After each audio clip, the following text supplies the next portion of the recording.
Cheri Scholtz, PETCO, CEO.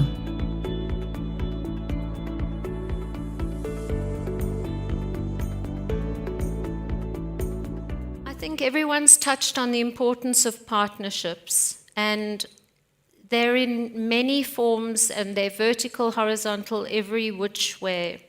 So in addition to the utilization of fees that PETCO gets, that complements the work that we need to do for EPR, and it provides our enterprise development partners with ED points. So we've done a whole range of these projects, but I thought I'd highlight this one that we did with Safripol. And this project has enabled Joanna, who's the owner of a buyback center, and her team of waste reclaimers to really make grassroots impacts in Ermelo by improving the lives and livelihood of community members while also having a positive impact on the environment. Since the joint sponsorship of about 500,000 Rand in 2019, the centre is now a fully fledged buyback centre, and it's collecting all materials, employing 11 permanent employees and 20 part-time collectors. Our bulk storage bags work just as hard as the waste pickers. We have to have and give infrastructure to people. Those buyback centres, those bulk bags get used and reused and used and reused on a continual basis. So in partnership with Safripol, in 1 year, we were able to give 200 collection bins to 2 local municipalities in Limpopo, 48 bins to the Free State, 20 bins in Gauteng, 400 collection bins and 50,000 recycling bags, and 8 collection bins even for a local golf course. So from events to communities to schools, the need is actually endless. This is another partnership with Safripol, Green Corridors, and PETCO, and this is really involving the use of a litter boom to catch that waterborne litter for recovery and beneficiation, whilst we do the upstream work to actually stop this waste from being put into the rivers at source.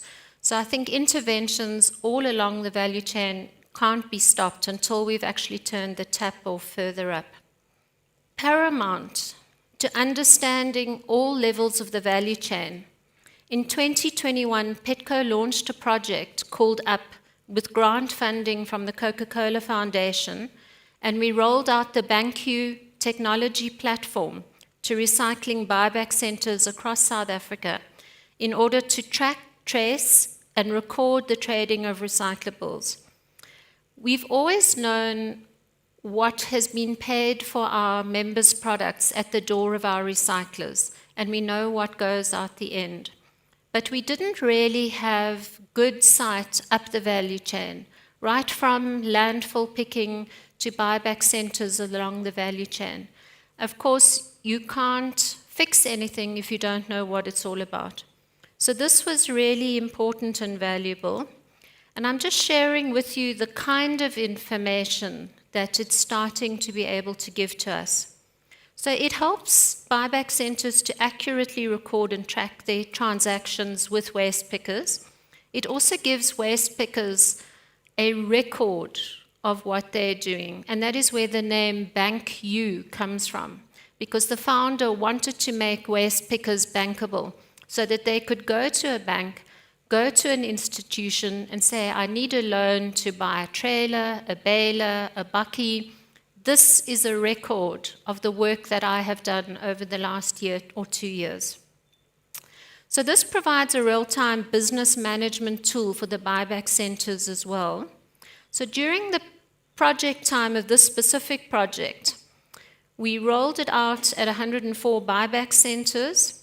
Some 8,800 waste collectors were registered, or wastepreneurs, and 8,695 tons of materials were captured on the platform. And you can see that paper is the biggest collected commodity. The second is PET, and you can see you start to pick up what is clear PET, what is green PET, what is amber, polyprop, So we have not ever had sight of this kind of data before. So very important. We learned a lot of lessons. These are unique transactions from February 21 to February 23. And you can see that some 13 million kilograms of recyclables were traded at a value of 32 million rand. This is just to show you, if you can see the little blue dots sprinkled around the country, it's really to show you where those buyback centers were.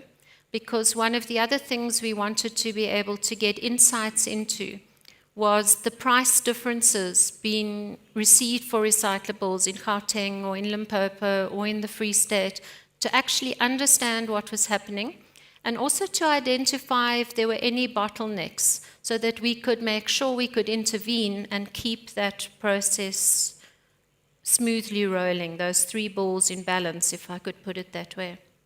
Everybody's talked about education and awareness and, of course, behavior change.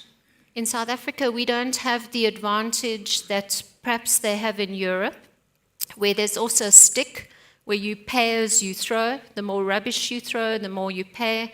So you have an economic advantage to look for recycling opportunities.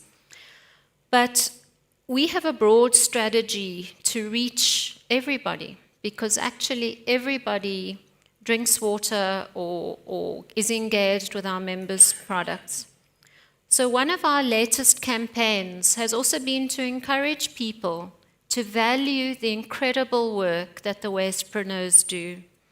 We highlighted the fact that collectors can see the worth in your waste, encouraging people to give their recyclables to collectors. And our latest campaign encouraged people to actually separate their recyclables, get them ready for collectors. Both of these campaigns were run on a number of assets on a national basis. In terms of tools and resources, we host educational webinars. We educate through many digital platforms and in person. For example, last year we had 6 webinars on various educational topics. We've created a poster and a user-friendly, fun and factual educators workbook and associated posters to help teach learners how their actions can have a less harmful impact on the environment. So far, we've developed content for grades 1 to 6. That's through the Pick and Pay Schools Club, and it's been distributed to 500 primary schools in 4 provinces around the country. It's reached approximately 17,500 educators, just under 400,000 learners, and about 600,000 guardians. The workbooks contain 3 worksheets each, in which learners are encouraged not to litter. They're taught in an engaging, activity-based way to reduce waste, reuse materials, collect materials that can be recycled, and take responsibility for their environment and to mobilize others to do the same. They are CAPS-aligned and can easily be integrated into any life skills, language, natural science, or mathematics lessons. Answers are provided for all of the activities. We've also developed an automated WhatsApp for Business platform, which sheds light on how collectors can best involve themselves in the recycling value chain. This WhatsApp for Business platform was launched in October 21 with the goal of capacitating collectors by providing information frequently requested by them in an easily accessible format. It will also help to identify where knowledge gaps are so that we can actually fill them in a better format. Towards the end of last year, we added a consumer portal to this, so we hope that'll capacitate and motivate consumers with the information that they would need to know about recycling, the what, the why, the who, and the how. It's also important to be on the ground, to be visible, to be out there at activations and events, encouraging learners, leading by doing, using the opportunity to share the information that we have, also teaching and educating potential learners about careers. You know, EPR is a new field in South Africa. The skill set is thin on the ground. We need people across from data to product design, to waste management, to logistics. So actually motivating career students about how they can enter the field of sustainability is really important. We have to build a skill set. We recently completed a bale characterization study at our recyclers. So here are some of the highlights, or perhaps I should say the lowlights. These are some of the challenges still coming through in the bales.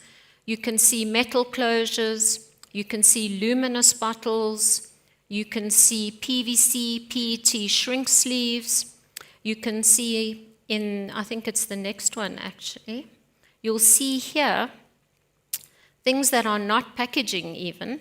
You can also see if you look at the sort of Schweppes bottle, mind you, I don't know where to point. I'll blind somebody, let me not. But you'll see people sometimes store things in PET bottles, paint or paraffin or chemicals. So that's part of the educational program. But this is also the waste that's coming through in the bales. And of course, because recyclers pay per kilogram, sometimes the sorting is not done as well as it actually could be. The risk is that if we don't get it right, the naysayers will continue to say that recycling is a diversion and a tactic of the industry to distract us and greenwash plastic use. So a final thought to leave with you. If we believe that single-use plastic has a place and that the benefits that it brings to society in terms of health, food supply, carbon footprint reduction, and so on are justified, then we have to balance the scales a bit better in terms of reducing the negatives that are currently a symptom of single-use plastics. That means much better and more restricted product design, for example, fewer materials, eliminating hard-to-recycle materials and combinations, as well as increasing recycled content significantly, are the price we have to be willing to pay.